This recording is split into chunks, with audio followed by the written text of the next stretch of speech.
Welcome to Liddypod, Beatles banter with Bedford and Beasley.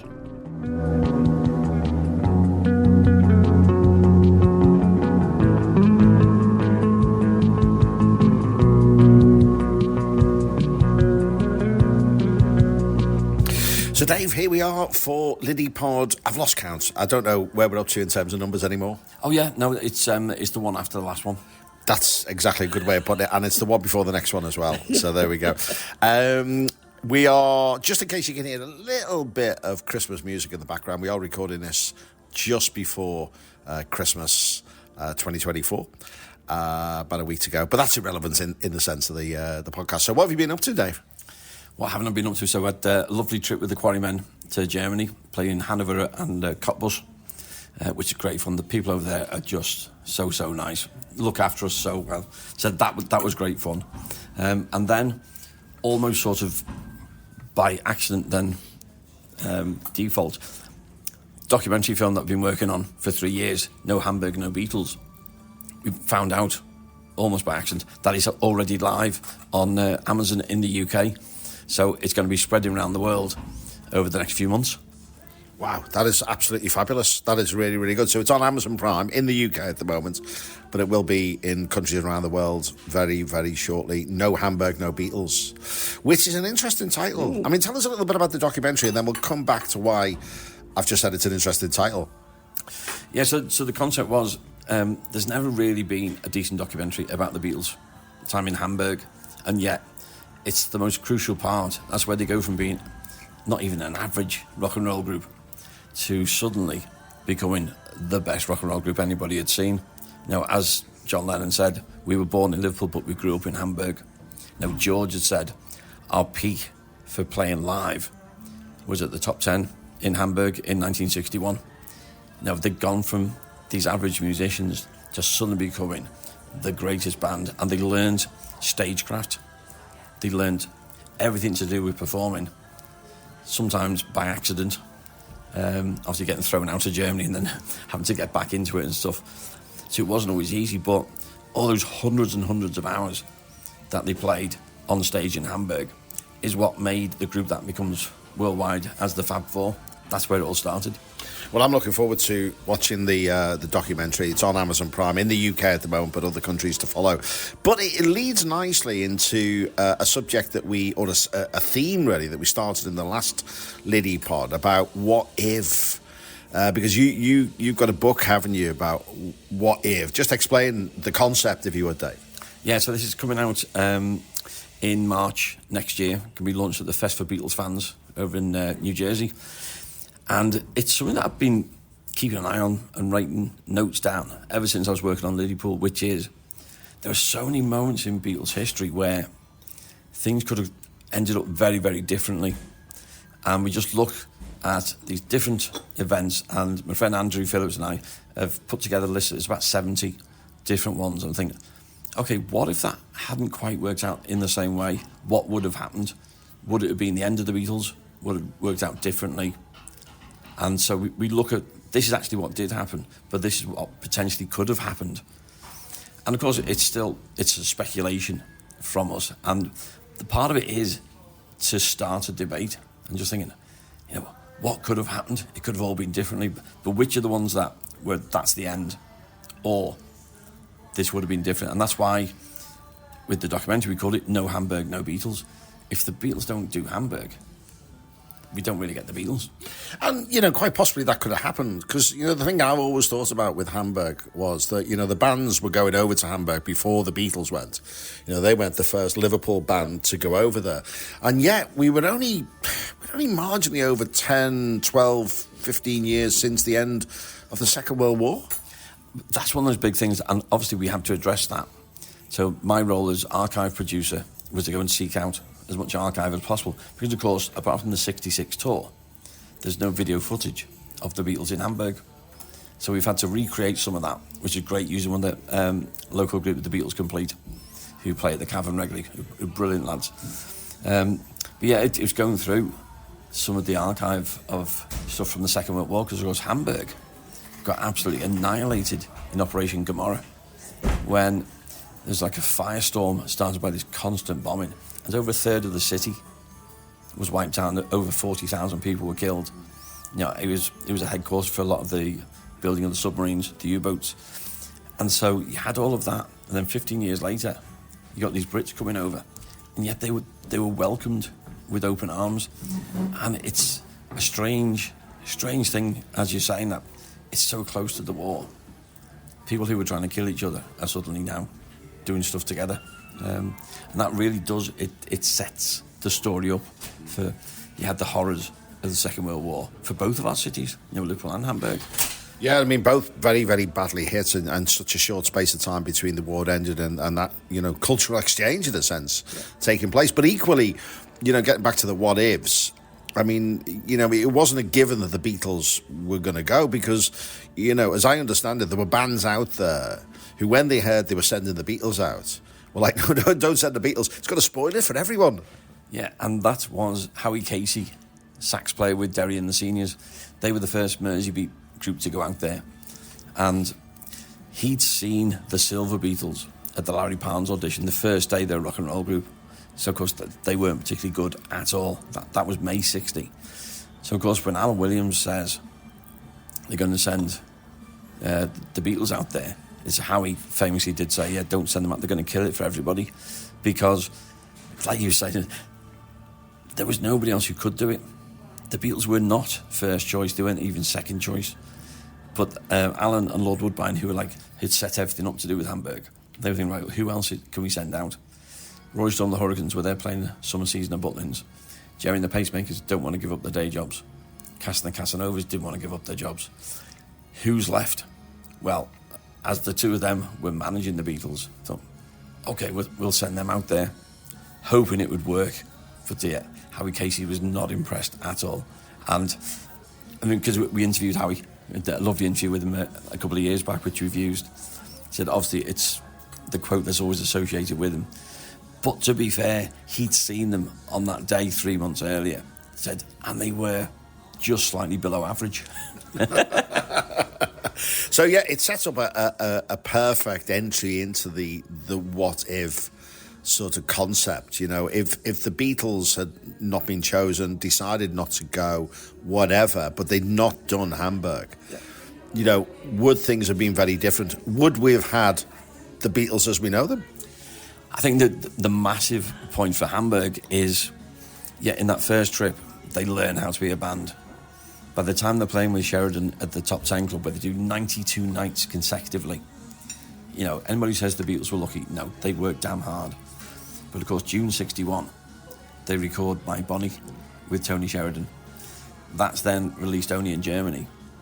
So Stuart Sutcliffe sends over a couple of copies to the lads. They're going around saying, go and order our record. The fans are going into Brian Epstein's record store and asking for My Bonnie. And because of that, and he starts selling them, Brian gets interested and then goes to see him in the Cavern, which brings you on to, you know, the what if we were talking about last time, wasn't it? You know, what if Brian doesn't manage the Beatles? I'm thinking it would not have happened. But you have to go that step before Brian to think, well, if Hamburg doesn't happen and they don't make that record with Sheridan, there's no group really for Brian to discover. Well, yeah, and also, you know, the pure concept that, you know, they learned so much in Hamburg, they changed so much while they were in Hamburg, as you just quoted Lennon there, about, you know, we grew up in Hamburg. So even leaving aside the My Bonnie single, had they not gone in the first place, you know, quite possibly we wouldn't have had the product that the Beatles became when they came back from Hamburg. Absolutely. You know, if you think of the importance of like Litherland Town Hall on the 27th of December 1960, you know, at that point all the other groups were dance groups, and they were in their shirts and ties and suits and playing songs like the record so people could dance. And then there's these scruffy Beatles who come up on stage. Nobody's really heard of them. In jeans, cowboy boots, leathers, long hair, everything turned up on maximum. And people stop dancing and go to the stage and watch them, because what they'd learned out in Hamburg was how to, which is what their job was, how to get punters in off the street, make sure they stay in the club and spend the money on drink. And that's what they'd learned to do. It's a totally different crowd to go around the little town halls and stuff in Liverpool and entertaining people so they could dance. They changed everything just with that, and that only came because of that trip to Hamburg. And it must have been so easy for them to have said, oh, this is too much like hard work. You know, you're away from home, you're living in terrible digs, you're not getting paid that much money. You're performing night after night after night, hours and hours on end. You know, there must have been a point in time when they thought, well, is this really worth it, you know? And they could quite easily have said, well, you know, after the first set of concerts over there, let's go home, you know? Well, of course, the first trip ends in disaster anyway. George ends up being sent home because he's under 18. Pete and Paul are then arrested for alleged arson, put in the cells overnight, taken to the airport in handcuffs and deported. Stuart's fallen in love with Astrid, and John's there on his own thing. Oh, I can't do anything. He goes home, and they don't even speak to each other. Like for a week or so. George didn't even know the others had come home. John made no contact with anybody. That really could have been the end of the group. But Alan Williams, Lord Woodbine, Mona Best get together, organise some dates. Bob Wooler's promoting them, and he was such a genius at that as well. And that Christmas 1960, that's the bit that changes, because nobody had seen a band like them. But they'd learned that on the stage in Hamburg, and they obviously loved it, you know, and been quite happy to do the 92 nights consecutively when they're back at the top 10. And I think if you then jump forward a few years, that's why they give up touring, because in Hamburg they learned hundreds of songs and they could pick and choose what they wanted to do, how they wanted to do them, and could play for hours because they loved it. Stick him in suits, give him a record deal, join a little tour. They're playing for maximum 30 minutes, the same 10 songs over and over again, and the kids were screaming anyway.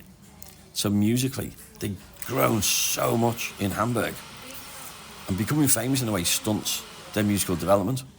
And they think, what's the point of doing this? Because they'd had all that fun doing what they wanted back in Hamburg, and they couldn't do that anymore. So they think, nah.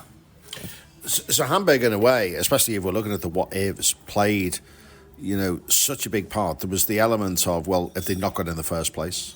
There's the element of, well, if they hadn't gone, they wouldn't have recorded with Tony Sheridan. And there is the element of that, as you say, that first trip when things went horribly wrong.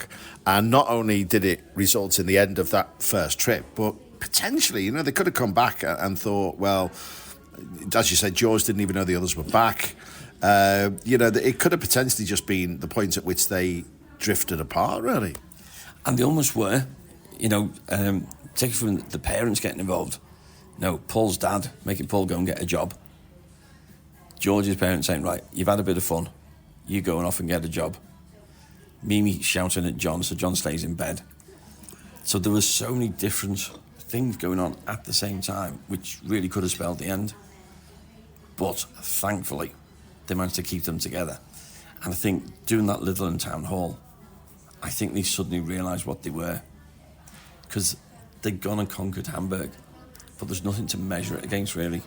But suddenly here, seeing the reaction from the crowd, that every promoter wants to go and book them, and them think, oh, hang on, we've got something here. So that moment of, it could have been all over, and then suddenly, with 4 little gigs over, about 10 days, suddenly, that's it. We've got something. I think that's what gave them the encouragement to keep going. And it's also the fact that they had been to Hamburg, not just what they'd learned there and their experience, but the fact that then they almost took on a little bit of exotic nature as well, you know, live from Hamburg, you know. So there was that element as well, wasn't there?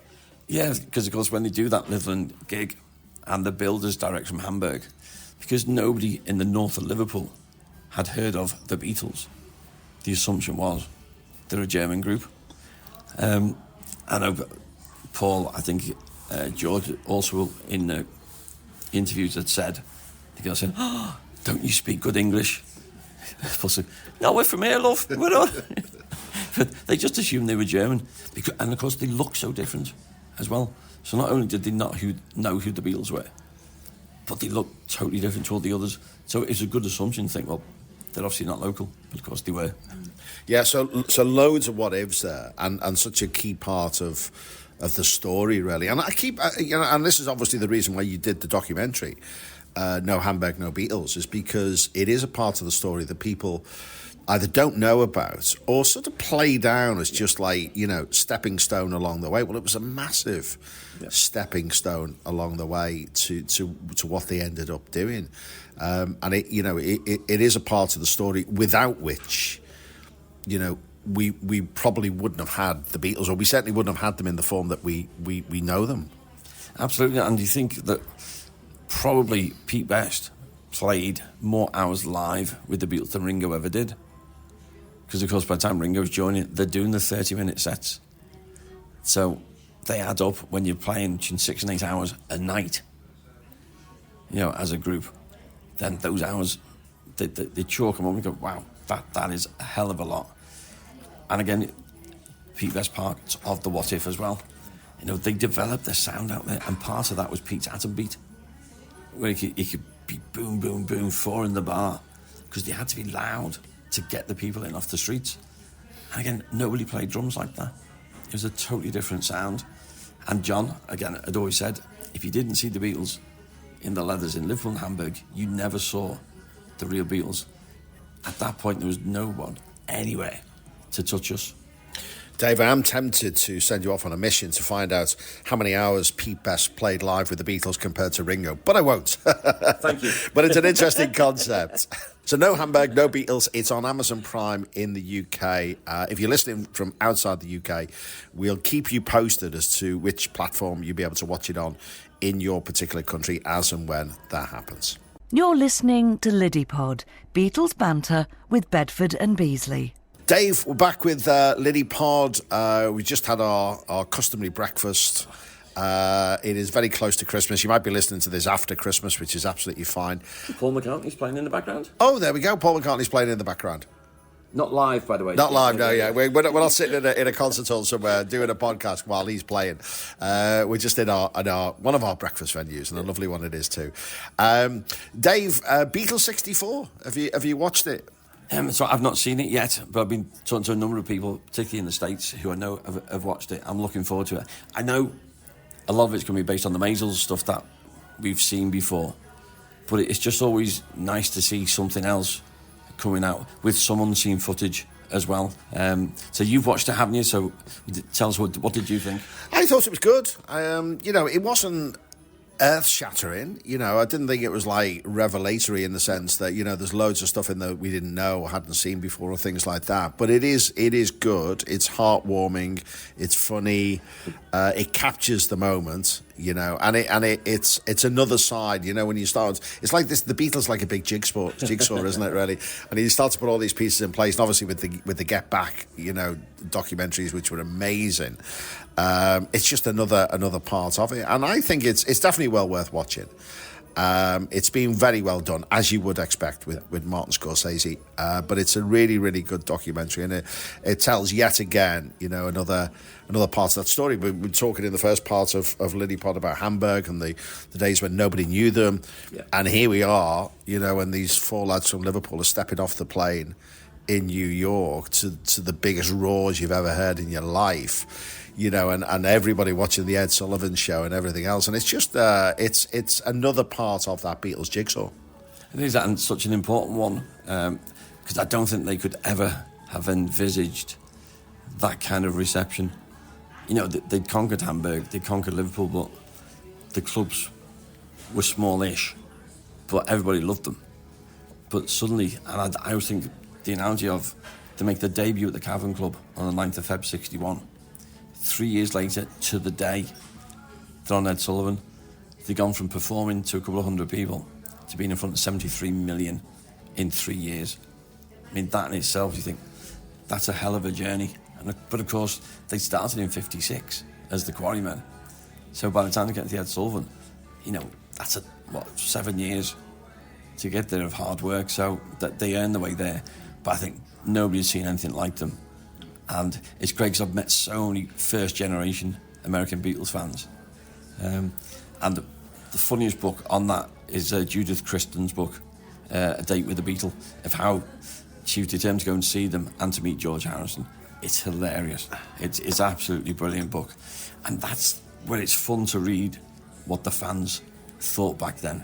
because it was a game changer. And I think obviously, Dave, we were too young to remember that. Yeah, I mean, I was alive, but, too young to remember that. But, like you, I've met loads of those first-generation Beatle fans, and I've almost yet to meet a Beatle fan of that era that doesn't reference the Ed Sullivan Show when they're talking. They can remember where they were. They can remember when their mum or dad allowed them to watch it. I actually met a woman once who was on the second row of the Ed Sullivan Show. Her friend, her dad worked for the company, and they managed to get tickets, and she was there. And people, it's one of those defining moments, isn't it, for Americans, where they were when the Beatles were on the first Ed Sullivan Show, and whether they watched it or not. Yeah, and I can remember being in New York 10 years ago, having like the 50th anniversary, and it's such a mammoth thing. And we're there in New York, and there was about half a dozen of us from Liverpool over there, and we did like a Q&A, and one of the people said, this is such a key moment in Beatles history. What are you doing back in Liverpool to celebrate it? And I said, we had ours 2 years ago. Because, of course, our story starts in 62 with Love Me Do coming out. Said, so it's almost like, for some fans, the Beatles were born on the Ed Sullivan Show. And that's been the fun bit for me, is to fill in what happened beforehand. And that's almost like that's the midpoint. It's how did they get to that point, and then what happens after it? Because that is the pinnacle. I mean, how can you top 73 million people? It's amazing. I agree with you entirely on that one, because I don't take great pleasure by any means, but it's always interesting to point out to people from who think, or from their concept. The Beatles started in February '64. That actually they've been around for quite a few years before that. Just plying their trade, honing their craft. Hamburg is a prime example of that, really, and that was just like, it was a massive stepping stone along the way, but it was huge. And also, the concept of what was happening in the UK. Well, we're living in a different era. Yeah. If that happened now, obviously within seconds it'd be all over social media. But now, back then in '64, that wasn't there, which in a sense for me is also a testament to how well the Beatles did things, because they did it without the modern day technology that we have that will spread news and music and singers and everything across the world in seconds. It was a completely different, place at that time. It was, and I think one of those things that Brian had to try and get his head round was how radio worked in America.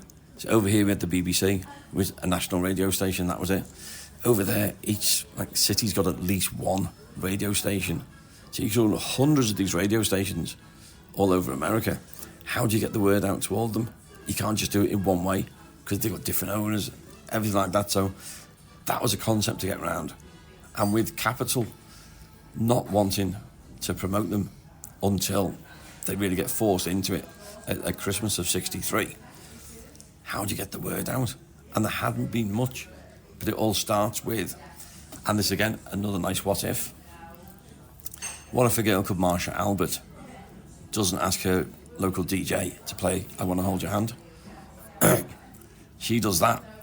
He brings her into the studio. He's got a UK copy of it. She introduces it.